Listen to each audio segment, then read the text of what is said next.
Cara, como eu falei, a filosofia ela não pode ser totalmente reduzida, eu não acho, né, que ela possa ser totalmente reduzida a uma atividade racional.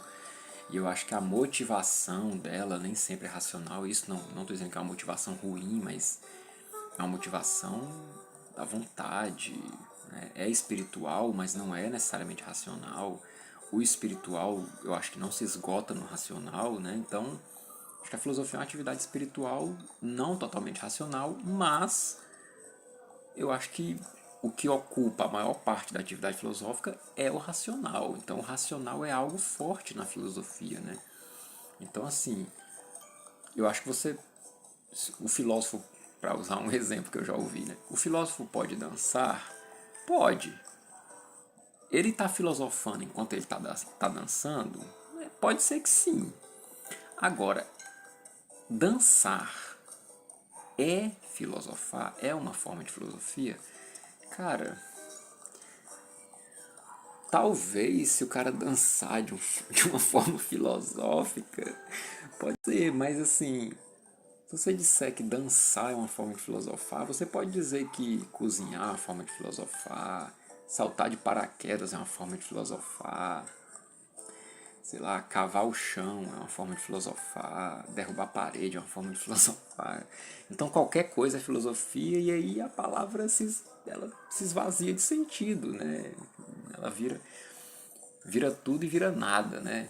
Então assim, eu acho que filosofia é uma atividade majoritariamente racional, embora não seja puramente racional, mas tem um lado que é uma elaboração racional, conceitual e tal, embora isso possa ser feito de modo mais interrogativo do que afirmativo, ou de modo mais negativo, mas pode ser feito de modo afirmativo também, né?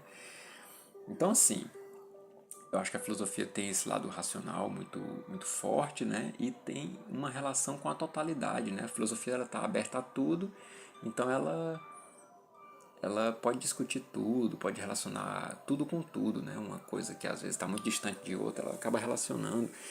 Então, assim, a filosofia ela não se identifica, ela não é algo puramente criativo como a arte, né? Não é algo que se define pela criação. O essencial da filosofia não é a criação de um objeto que será apreciado pelos outros. Não é isso que define a filosofia, né? Tanto que a filosofia ela pode ser um diálogo, né? Como Sócrates, né? Então, Sócrates estava criando um diálogo bonito, um diálogo para ser apreciado? Não, ele estava dialogando. Né? Se estava saindo bonito, se estava saindo feio, não era isso que interessava. Pode até ser que sempre saísse bonito pela identidade entre verdade e beleza, enfim, mas o objetivo não era a coisa ser bonita, né? A filosofia ela não se identifica com aquela coisa iniciática, né? Como é que eu posso dizer? Aquela coisa de obediência da religião. Ela não se identifica com o realismo e o pragmatismo da política, né? Mas ela não se identifica com o senso comum, mas ela pode dialogar com todas essas áreas, ela pode receber pode, a meu ver, deve receber contribuição de todas essas áreas. Acho que a filosofia, quando ela entra em todas essas áreas, ela sai enriquecida e ela enriquece tudo isso, né? Se você é religioso e filosofa, você pode ter uma maior consciência de si, uma maior consciência da sua religião, o papel da religião na sua vida, como é que você relaciona a sua religião e a sua vida em outros espaços, como na política, como você interpreta a ciência com a sua religião. Eu acho que a filosofia ajuda nesse diálogo aí. Você pode se perder também, né? E quando eu falo de filosofar, estudar filosofia, eu não estou falando de ler filósofos, né? Eu tenho uma religião, aí eu vou ler filósofos, eu vou ficar mais esclarecido. Não sei, cara. Você tem uma religião, você é católico e vai ler Voltaire, você vai ficar mais esclarecido sobre o catolicismo? Não sei. E isso vale para quem é cientista, político. Eu acho que você se enriquece filosofando sendo filósofo. Eu não sei se você necessariamente se enriquece lendo um filósofo. Pode ser que sim.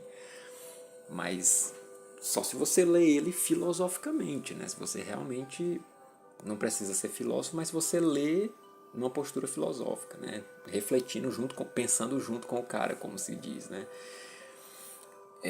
Então, assim, eu acho que a filosofia ela pode dialogar com tudo e isso é benéfico tanto para a filosofia quanto para as áreas com as quais ela dialoga, né? E, cara, eu acho que no Brasil isso é muito comum, né? Pelo fato de que a filosofia sempre foi um tabu para nós, né? A filosofia só entra no Brasil como um emboaba, né? Como aquela coisa esquisita vestida com uma roupa espalhafatosa, assim. A gente nunca assume ela pra gente, né? Eu tava falando com um amigo meu, na época que eu tava indo publicar esse texto, né? Que ele falou assim: Adriano, acho que o problema da filosofia no Brasil é porque a gente não discute. Aí eu falei pra ele: cara, eu acho que a gente discute sim. A gente só não discute quando a palavra filosofia é mencionada. Quando a palavra filosofia é mencionada, nós paramos de filosofar. Você está numa mesa do bar, você discute política, você discute história, você discute se isso é certo, se isso é errado, se fulano fez isso, se não fez aquilo, se existe isso, se existe, se não existe. Você discute tudo. Agora, se a palavra filosofia aparecer, ou se aparecer o nome de algum filósofo, pronto, acabou a discussão. Agora nós não vamos mais filosofar, agora nós vamos discutir o que os outros falaram sobre o assunto. Aí já vira um tititi, uma fofoca, uma papagaiada, vamos repetir coisas, vamos citar, vamos... Paras. Quando a palavra filosofia aparece, a gente para de filosofar. É um tabu, né? Mas esse tabu, ele tem um efeito colateral aí que a gente vê a filosofia no Brasil esparramada, espalhada em outras atividades, né? Você pega um cara que ele é sociólogo e ele filosofa, você pega um cara que ele é um dramaturgo, ele filosofa, você pega um escritor de romance, ele filosofa, você pega um cara que é um músico que toca uma banda pop e ele filosofa. Você vê o cara filosofando no sentido de que o cara tá refletindo sobre uma questão e tá apresentando uma verdade ali assim, né? O cara tá ali numa busca humilde pela sabedoria, né? E ele tá apresentando uma verdade filosófica ali, uma coisa, né? Claro que isso não é só no Brasil, isso aí, em todos os povos aí a gente vê isso, né? Mas eu peguei uns exemplos brasileiros, eu tô com a cola aqui, eu vou citar alguns, né? Por exemplo, cara, Gilberto Freire, né? Gilberto Freire, cara, ele é ali sociólogo, antropólogo, enfim, das ciências sociais aí. Mas o cara, ele foi para além da coisa, né? Coisa dele de propor uma tropicologia, né? Regionalismo, enquanto o regional é que é universal. O cara fez um lance aí, né? Você pega um Rodrigo Silva, né? O cara é um arqueólogo, mas ele é pastor adventista, né? E ele lê filosofia porque pela questão apologética, e aí o cara lança umas questões a respeito da arqueologia. Não estou dizendo aqui que a última verdade sobre a arqueologia é o Rodrigo Silva. Não estou dizendo isso, mas assim, levanta umas questões interessantes, né? Você pega o padre Antônio Vieira, né? Você pega o Olavo de Carvalho, cara.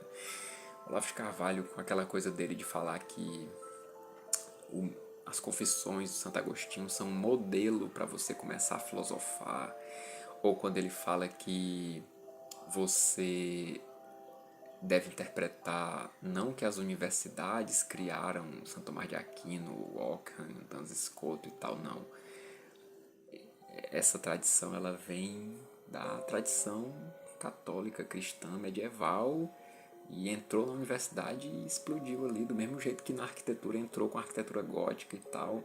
É uma influência da vida cristã, né? Tem umas coisas que o cara traz que é interessantes, né? Tem mais gente, cara, essa coisa do sanchismo, né? Essa invenção magistral aí do Paulo Margude. Zé de Alencar, cara, Luiz Gonzaga, 14 bis, esses caras têm uns romances, umas letras, umas coisas assim que eu particularmente vejo ali um conteúdo filosófico, reflexivo muito forte, né? E aqui, cara, eu não tô exagerando não, mas pretendo escrever até sobre isso, assim, mostrá-lo, né? Por enquanto eu vou ficar só com esses exemplos aí, só pra ter uma noção.